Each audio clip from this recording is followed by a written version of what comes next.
Sveicināti, mīļie, sveicināti! Nu, ko, mīļie mani, beidzot es esmu sadrošojusies ierakstīt savu pirmo video. Tā kā, mīļie, ja kaut kas neizdodas tā, kā jūs esat iedomājušies, kā jums šķiet, kā vajadzēja būt pareizi, nu, nesodiet pārāk bargi, jo, ziniet, runāt publikas priekšā tas nu nav nemaz tik viegli. Tāpēc, mīļie mani, izturieties ar tādu sapratni, ar atbalstu. Bet, ziniet, pirms es jums te kaut ko sāku stāstīt, es gribu mazliet iepazīstināt ar sevi, kas es tāda esmu un kāpēc es vispār esmu iedomājusies, kad es jums te varu kaut ko stāstīt. Tātad mani sauc Santa, dzīvoju es Rīgā, nodarbojos es ar vēdisko astroloģiju, numeroloģiju un, protams, arī ar taro kārtīm. Es domāju, ka daudz no jums jau mani pazīst no manas Facebook grupas Zvaigžņu ciparnīca. Ja kāds vēl tur nav, kas skatīsies šo video, droši varat tur pievienoties, jo arī tur ir daudz interesantas informācijas, tātad meklējiet mani arī Facebookā, Zvaigžņu ciparnīca, un droši pievienojieties un skatieties. Tā, mīļie mani, bet ko tad es jums te šodien stāstīšu un kāpēc es vispār kaut ko stāstīšu? Kā jau es teicu, es nodarbojos ar astroloģiju, un šis video būs veltīts tieši astroloģijai, bet vēdiskai astroloģijai. Kas ir vēdiska astroloģija? Es arī īstumā izstāstīšu, un ar ko viņa atšķirās no klasiskās. Tātad, ar ko viņa atšķirās? Viņa atšķirās ar to, kad vēdiska astroloģija ņem vērā to 24 grādu nobīdi, tātad zemes asas nobīdi par 24 grādiem, kas ir notikusi entot 100 gadu, 10 000 gadu laikā, un tātad ir izmainījušies arī kaut kādi rādītāji mums astroloģiskajā kartē, ko klasiska astroloģija diemžēl neņem vērā, bet es nekādā gadījumā negribu noliegt arī klasisko astroloģiju. Ja jums ir tuvāka klasiskā, droši varat skatīties klasisko. Ja jums ir vairāk tuvāka vēdiskā, droši skatāties vēdisko astroloģiju. Tā, mīļie mani, un kāpēc tad es esmu izdomājis tā vispār jums kaut ko te stāstīt? Tātad es pati esmu mācījusies vēdisko astroloģiju pie ļoti laba skolotāja Ramī Blekts. Es esmu kārtojusi daudz un dažādus pārbaudījumu darbus un eksāmenus un visu, man ir oficiāls arī dokuments un certifikāts, tāpēc nevajag domāt, ka es esmu te kaut ko mācījusies nezinu kur un kaut kur pašmācības ceļā, nemīļie mani. Tam, lai iegūtu šādu certifikātu, man nācās ļoti daudz laika un enerģijas un arī finanses tur ieguldīt, ja, un daudz pārbaudījumu darbus tādus izpildīt un aizpildīt. Tā kā es neesmu pašmācības ceļā visu to iemācījusies.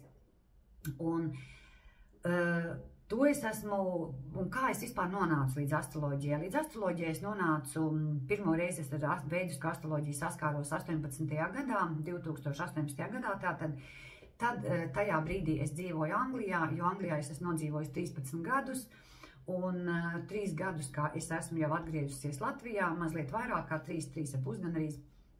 Un, ziniet, es biju viena no tām, kas kādreiz teica, ka nē, es uz Latviju atpakaļ nebraukšu, man tur Anglijā ir forši, man tur bija gan savs biznes, man bija tur visa ģimene, visi man bija tur, bet nekad nesakiet dzīvē nekad, jo dzīvē ir ļoti laba humora izjūta un, ziniet, ir lietas, kuras, diemžēl, mēs nevaram ar savu prātu saprast, jā, bet kuras, diemžēl, ņem un notiek. Un tātad, runājot par astroloģiju, kad es 18. gadā vērsos pie astrologa, un tas bija vēdiskais astrologs, viņš man sastādīja manu astroloģisko karti, un tur tad es arī visu ieraudzīju un sapratu, kas es esmu īstenībā pēc zodiaka zīmes, jo visu mūžu es biju sev pieradusi uzskatīt par lauvu, jo es esmu dzimusi 2. augustā, un tātad pēc klasiskās astroloģijas tātad es esmu lauva, kaut gan es vienmēr smējos, kad mani noteikti ir dzemdību namā samainījuši, jo jā, es esmu tāda enerģiska un tāda bezbailīga brīžiem, bet nu nav man īsti tāda lauvas īpašība, jā. Es esmu ļoti emocionāli jūtīga un tāda empātiska, jā, un man visa dzīve praktiski ir balstīta uz sajūtām, un tad, kad man astrologs sāk stāstīt, kad es esmu vēzis, tad jau es sapratu, jā, redz, kur ir visa tā patiesība, un tad man tas puzlīts tā salikās, ziniet, pa vietām, ja, kad visi tie kauliņi salikās vietā, un es sapratu, kas es esmu, un man arī saule atrodas pirmajā mājā, tātad vēzī, un es arī pēc saules esmu vēzis, un tāpēc man ir tā, man ārējā izpausme ir tāda, ja, ka man patīk mīļvārdiņus teikt cilvēkiem, jā, es tur nesaukšu cilvēku varbūt pilnā vārdā, bet es varu mīkstinājumu formā viņu nosaukt, to vārdu izrunāt tādā mīkstinājuma formā, un tie, kas mani pazīst personīgi, tie zina, es tā bieži vien daru, tīpaši saviem kolēģiem, es varu pieiet, apķert un samīļot, ja, nu tādas ir manas rakstura īpašības, bet ziniet, es ar to lepojos, jo izrādīt savas emocijas un tādas labas emocijas, tas ir ļoti jauki, un plus vēl man arī, par cik man tas vēzīts atrodas manā pirmajā mājā, jeb ascendentā, man tur atrodas arī Merkūrijs, un tas man dod arī tādu spēju runāt, tādu, redziet, bezbailību stāties publikas priekšā, un arī to, ka es esmu visu dzīvi kaut ko mācījusies un apguvusi, un vienmēr par kaut ko interesējusies, un daudz lasījusi, un mācījusies, un arī valodas, es kaut kā, man viņas tā pašas no sevis iet iekšā, jo Merkūrijs tā ir komunikācija planēta, tāda, kurai patīk runāt, bet, nu, protams, arī viņi uzliek savus tādus pienākumus, kā jebkura planēta. Nu, tā, mīļie, īstumā jūs tagad esat iepazīstināti arī ar mani, kas es esmu, un tāpēc nebrīnieties, ja manā runā jūs bieži varat dzirdēt kaut kādus mīļvārdiņus, jā, un nu, es esmu tāda, bet, ziniet, es ar to lepojos. Un tā kā tā. Bet ko tad es jums šajā video gribu pastāstīt? Es jums gribu pastāstīt, ja jau es te sāku runāt par to vēdisku astroloģiju, es mazliet arī pastāstīšu, kāda ir atšķirība vēdiskajā astroloģijā no klasiskās astroloģijas, un lai jūs saprastu, jo turpmākajos video, kad jūs skatīsieties, lai jums būtu, lai nebūtu tā, kad jums šķiet, ka nē, nu viņa te kaut ko stāsta, ka tas nav pilnīgi par mani. Jo es arī turpmāk stāstīšu par vēdiskās astroloģijas tādiem rādītājiem, un kuri var tiešām, viņi var nesakrist ar to, kā jūs esat pieraduši sevi identificēt pēc klasiskās astroloģijas. Tātad, ja jūs, piemēram, es esmu dzimusi 2. augustā, tad pēc klasiskās es būtu lauva, ja? Bet īstenībā es nemaz neesmu lauva, ja? Jā, man saule atrodas, bet viņa man atrodas manā vēzī. Un tātad, nu, tā ir tā vienas tās zodiaka zīmes nobīde. Un tātad, lai jums nebūtu pēc tam tādu rūgtumu sajūtu vai vilšanās sajūtu, kad es te kaut ko nepareizi jums stāstu, es vienkārši gribu tāpēc arī tādu informāciju jums sniegt. Pirms mēs tālāk ķeramies pie kaut kādām nopietnākām lietām, kad šeit var būt kaut kas mazliet atšķirīgs no tā, ko jūs esat pieraduši dzirdēt. Un vēl gribu pateikt to, ka vēdiskā astroloģija izmanto 9 planētas, ja, neizmanto ne Plutonu, ne Neptūnu, ne Urānu, jo tās ir planētas, kuras ir atklātas salīdzinoši nesen, bet vēdiskā astroloģija tā ir pati senākā zinātne, un tā ir zinātne, jā, kura pēta visu planētu, visu iedarbību uz cilvēka dzīvi, un kā tas viss izpaužās, ja tā ir zinātne, tas nav kaut kur no, kā saka, no pirksta izzīsts un kaut kur nezinu, kur izzināts, jā. Ar to ir nodarbojušies cilvēki gadu tūkstošiem, un tā kā, jā, tas ir klasiskā astroloģija, viņa ir, teiksim, atvasināta no vēdiskās astroloģijas, jā, bet viņa mazliet savādāk, kā es teicu, viņa neņem vērā to 24 grādu nobīdu, un tur jau ir uzreiz atšķirība jūtam.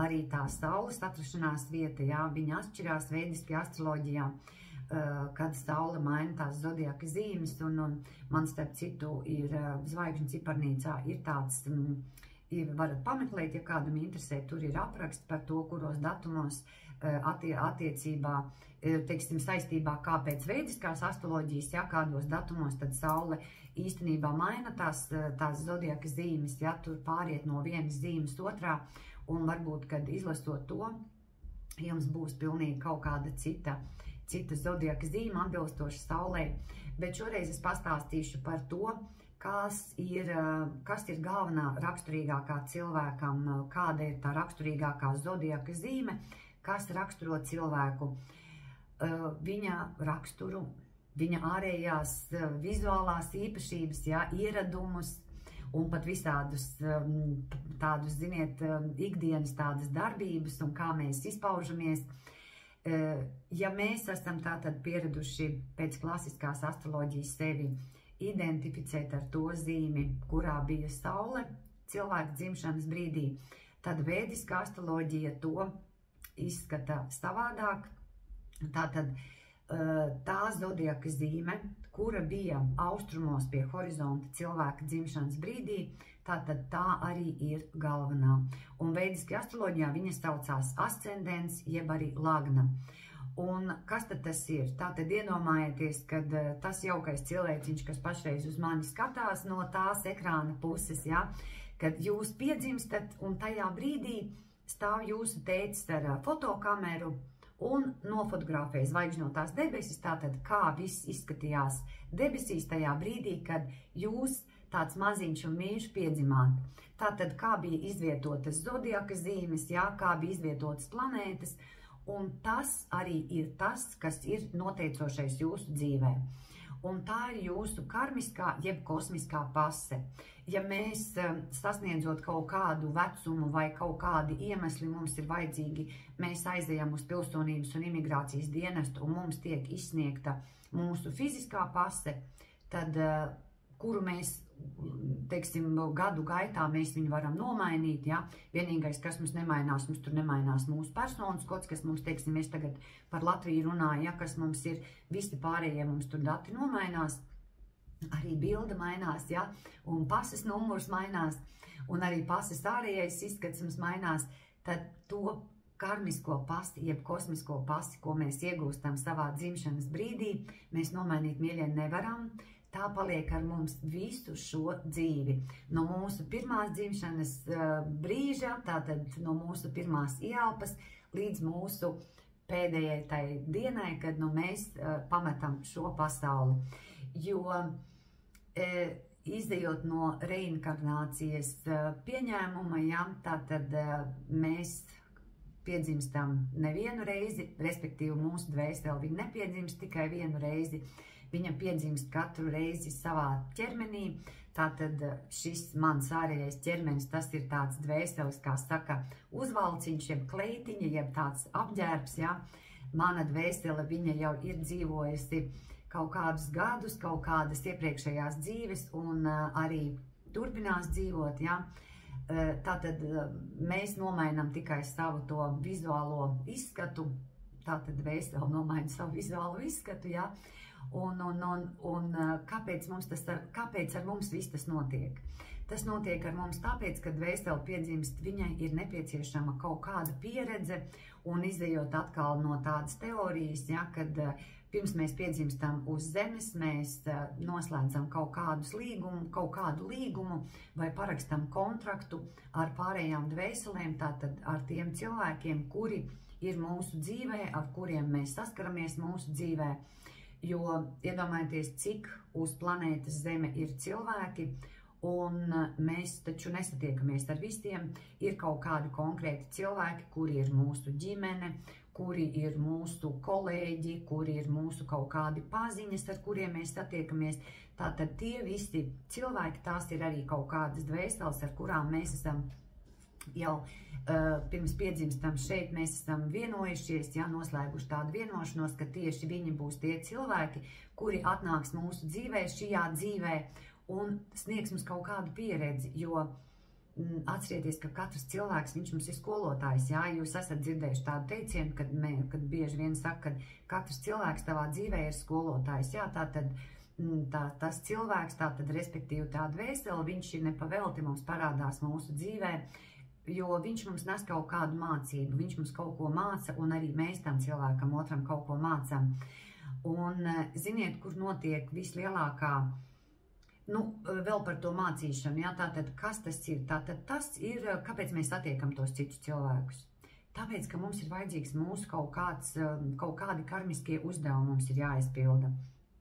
Un, ja mēs izejam, teiksim, ja mēs par karmu arī, tad es pašreiz parunāšu tā īsumā, kas tad ir karma, ja? Karma tas ir viss tas, ko mēs esam kādreiz kaut ko izdarījuši, un tagad pienāk kaut kādi apstākļi, kaut kādi atbilstoši apstākļi, ir kaut kādas situācijas, kad mēs varam tos savus karmiskos kaut kādus uzdevumus vai parādus vai balvas saņemt. Karma tas nav tikai par sliktu, tikai par kaut kādu sodu, ja. Karma tas ir arī, protams, kaut kas labs. Ja mēs esam kaut ko labi izdarījuši, tad mēs saņemam kaut kādus labus augļus, jeb rezultātus.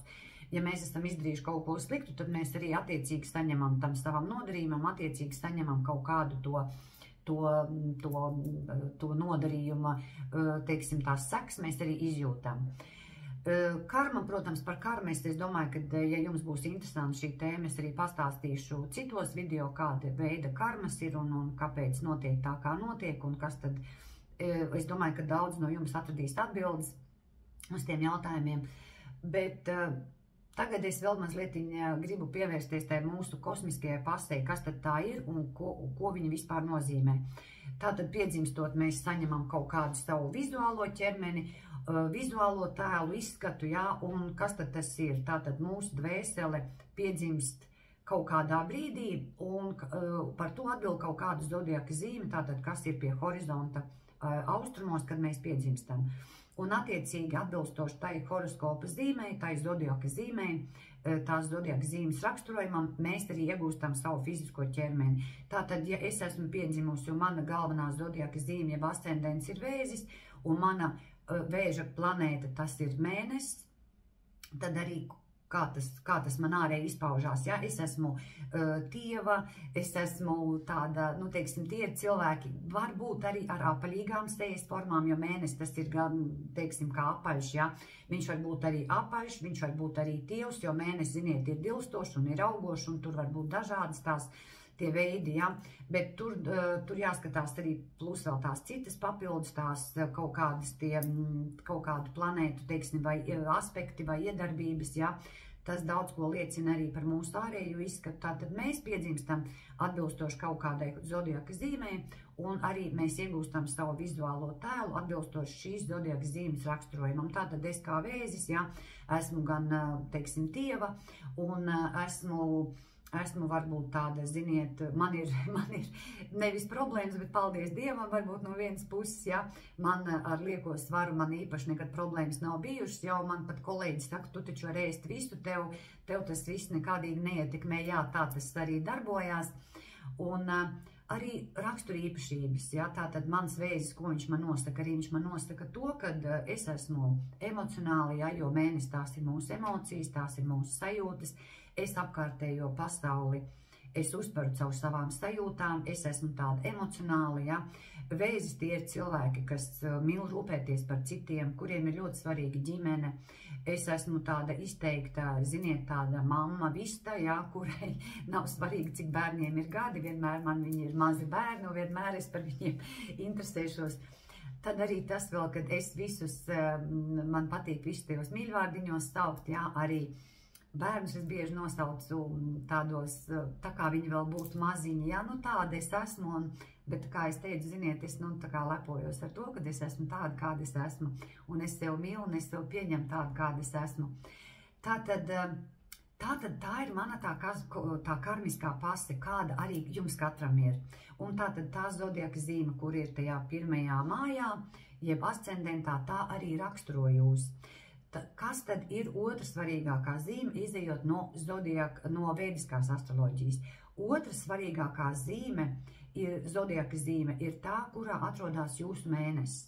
Tātad, kā es teicu, mēnesis tā ir planēta, kas atbild par mūsu emocijām, par mūsu iekšējo pasauli, par mūsu uztveri, jo mēnesis tā ir tāda, ziniet, tā kā tāda švammīte, jābūt, kas uzsūc no apkārtējās pasaules visas tās emocijas, un mēnesis, tas ir viss caur mūsu emocijām, kad mēs pasauli uztveram caur emocijām. Tātad tā zodiaka zīme, kurā atrodas jūsu mēnesis, tā būs otra svarīgākā jūsu zodiaka, tātad jūs tajā karmiskajā pasē, jeb natālajā kartē, jeb astroloģiskajā kartē. Un trešā galvenā, tātad tā ir tā zodiaka zīme, kur atrodas jūsu saule. Kas tad ir saule? Saule tā ir enerģija, ja? Tātad tā ir mūsu spēja izpausties apkārtējā pasaulē. Tā ir tā zodiaka zīme, kādu redz mūsu apkārtējie cilvēki, kā mēs sevi translējam apkārtējā pasaulē. Saule plus tā ir arī planēta, kas norāda uz tēvu. Tātad, ziniet, vēl mazliet tā pastāstīšu. kad saule, sievietes kartē, pateicoties saulei tātad saules atrašanās vietai, mēs varam spriest arī par sievietes tēvu, ja meitenes tēvu, ja? Un pateicoties tam, kādā pozīcijā saule atrodas, kā viņa raksturo sevi, kā viņa izpaužās, sievietei būs tāda veida attiecības arī ar savu partneri, jo pirmā meitenes, jeb sievietes mīlestība kā pret vīrieti, tas ir pret savu tēvu, jo tas ir pirmais vīrietis meitenes dzīvē. Meitenītu, ko viņa redz savā dzīvē? Pirmo vīrieti, tas ir tētis. Tas ir tas spēcīgais, tas stiprais aizstāvis, kāds viņš ir meitenes dzīvē, kādu viņa viņu redz. Un, ziniet, diemžēl tā arī dzīvē notiek mums bieži vien, kad ne visām meitenēm ir tēvi, gadās dzīvē mums ir tās situācijas dažne dažādas, un ģimeņu tie stāsti ir dažne dažādi, un saprotiet, tas, kā jūs esat to tēvu sajutusi vai nesat sajutusi, tā jūs arī translēsiet to savu vajadzību pēc tā partnera apkārtējā dzīvē. Tādu to zemapziņas programma, tāda viņa jums ir iekšā, tāda ielikta tajā zemapziņā, un pateicoties tai programmai, jūs arī veidosiet savas tās attiecības ar savu partneri. Bet te jau, mīļais, bišķiņa aizsteidzos priekšā, kā jau es teicu, man Merkūrijs pirmajā mājā, un es runāt varu daudz, un man, ja tādas tēmas, tādas interesantas, es tiešām varu daudz runāt un stāstīt par to. Tā kā, mīļie mani, tāda ir tā veidiskās astroloģijas atšķirība. Pirmkārt, tas ir ascendents, pēc kā mēs skatāmies cilvēka to dzimšanas karti. Otra planēta, tātad tā ir mēnesis, kur atrodas, un trešā planēta tā ir, kur atrodas saule. Un pateicoties visiem šiem trijiem rādītājiem, tas ir tas raksturīgākais, kas arī raksturos jūs. Protams, ir vēl pārējās tur tās 6 planētas, ja? 5 ir fiziskie ķermeņi, 2 ir nav fiziskie ķermeņi, bet par to es arī pastāstīšu, kas arī raksturos jūs to kosmisko jeb karmisko pasti, pateicoties, kurai jūs dzīvojat tādu dzīvi, kādu jūs dzīvojat. Un ziniet, tad, kad jūs izveidojat to savu astroloģisko karti un kad jums, teiksim, jums izstāsta, jums parāda, kāpēc notiek jūsu dzīvē tā, kā notiek, kas jums ir jādara, ko jūs varat izmainīt, jo nav tā, ka jūs nevarat izmainīt savu dzīvi, kad jums tas ir nolēmts. Jā, jums ir tādi tie rādītāji, bet tikai zinot to, kā tā planēta ietekmēs, kā tā zodiaka zīme ietekmēs to jūsu dzīvi, zinot tos planētas plusus un mīnusus, lai viņus vairāk vērstu plusos, jūs varat izmainīt to savu dzīvi. Jūs varat izmainīt savas partnerattiecības, jūs varat izmainīt savas attiecības ar bērniem, jūs varat izmainīt savas attiecības darbā, jūs varat izmainīt savu karjeru, jūs varat izmainīt visu. Bet jums tikai ir jāzina visi tie pareizie rādītāji, un pateicoties tam, jūs varat mazliet tiešām pamainīt savu dzīvi. Un neklausieties nevienu, ja jums saka, nē, tev ir, un tu tur neko nevar izmainīt. Var, mīļie, un ļoti labi var. Ir dažādi veidi, ir planētu harmonizācijas, ir dažādas metodas, kā to visu var izlabot un uzlabot. Bet arī par to es pašreiz tad tiešām nestāstīšu, jo tā ir pilnīgi tāda ļoti dziļa tēma. Vienīgais, ko es šajā video, ko es jums gribēju pastāstīt, kad pateicoties tam, kad jūs zināt savu zodiaka zīmi, kad jūs spējat sevi pareizi identificēt, kad jūs saprotat sevi, jūs varat tiešām izmainīt kaut ko savā dzīvē, un zinot pareizo un īsteno zodiaka zīmi, jūsu dzīvē jūs varat saprast, kāpēc jūs esat tāds, kāds jūs esat, un ko jums vispār ar to visu darīt, un saprast sevi un iemīlēt beidzot sevi, un nedomāt, kad jūs tur esat pēc lauvas, piemēram, kā es sev biju pieradusi uzskatīt tur pēc saules, es biju pieradusi sevi uzskatīt par lauvu, un es domāju, ārprāts, varbūt tiešām man ir dzimšanas laiks sajaukts, vai mani tur ir samainījuši tie dzemdību namā, kaut ko kļūdījušies, ja?